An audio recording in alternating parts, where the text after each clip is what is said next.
Oke, malam semuanya. Jadi di sini gue mau ngejelasin soal trapper traders ya. Karena ternyata banyak yang belum tahu. Jadi gue mau jelasin ulang. Sebenarnya ini nggak beda jauh sama apa yang udah gue jelasin di video pertama gue. Cuman di sini gue mau ngejelasin ulang apa yang terjadi atau gimana trapper traders atau trapper seller yang ada di BTC malam tadi gitu, tadi malam. Ya, beberapa jam yang lalu lah. Jadi di sini kita pakai CoinEng. Kali ini kita pakai CoinEng karena yang sebelumnya gue pakai Trading Light dan itu berbayar. Sedangkan CoinEng ini gratis, bisa kalian akses juga. Tapi pastikan kalian udah baca modul gue yang soal identifying trapper traders. Itu. Oke. Pertama kita harus tahu dulu trapper traders itu apa gitu.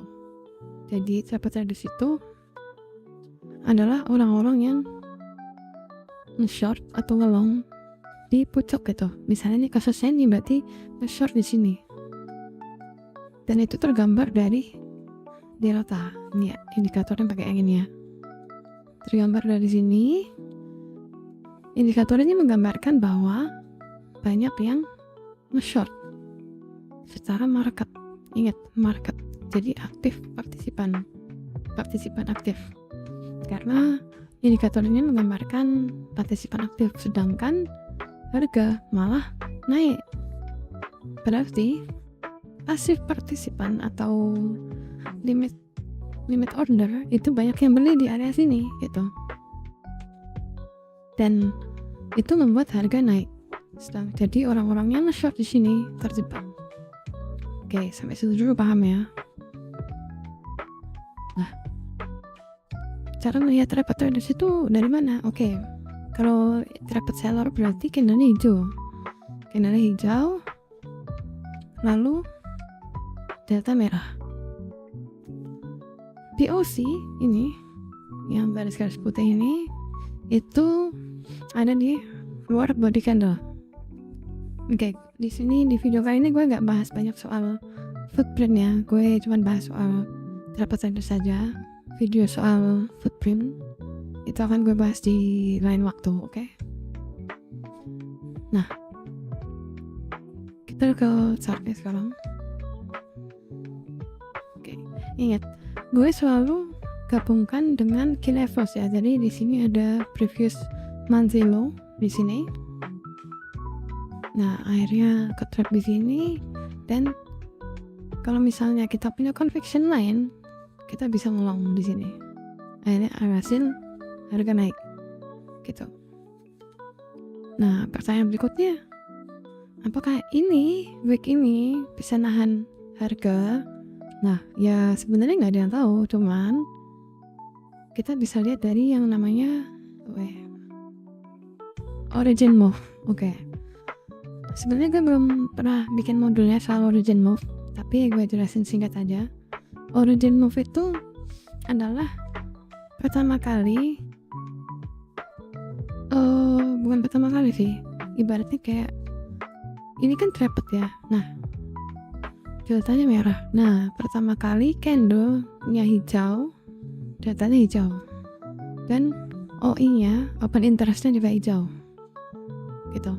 Jadi ini berhubungan erat sama modul gue yang soal new positions and positions crossing. Jadi kalian juga harus baca itu juga buat paham ini.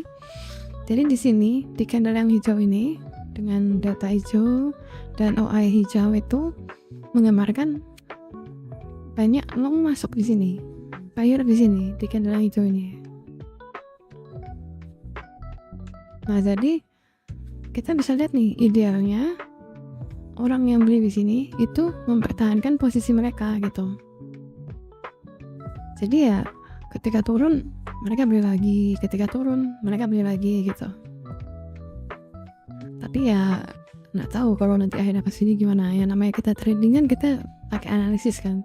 Jadi ya kita bisa dalam kutip ikut sama origin move ini gitu. Dan kita bisa taruh invalidasi di area ini.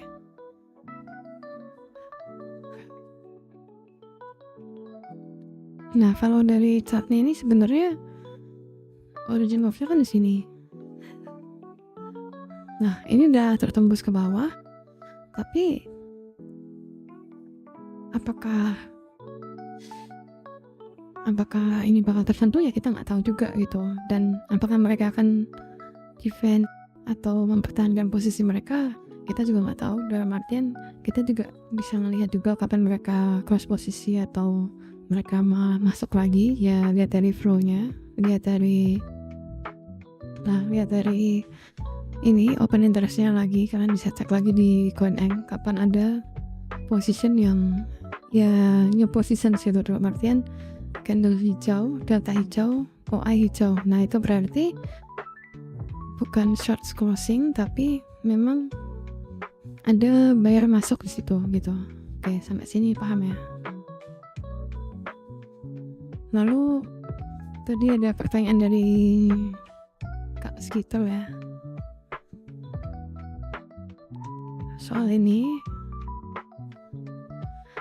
Nah, value area high ini di sini, value area high di sini, dan value area low di sini, itu gue pribadi pakainya fixed range volume profile. Jadi gue coba ambil dari ATH ini ya.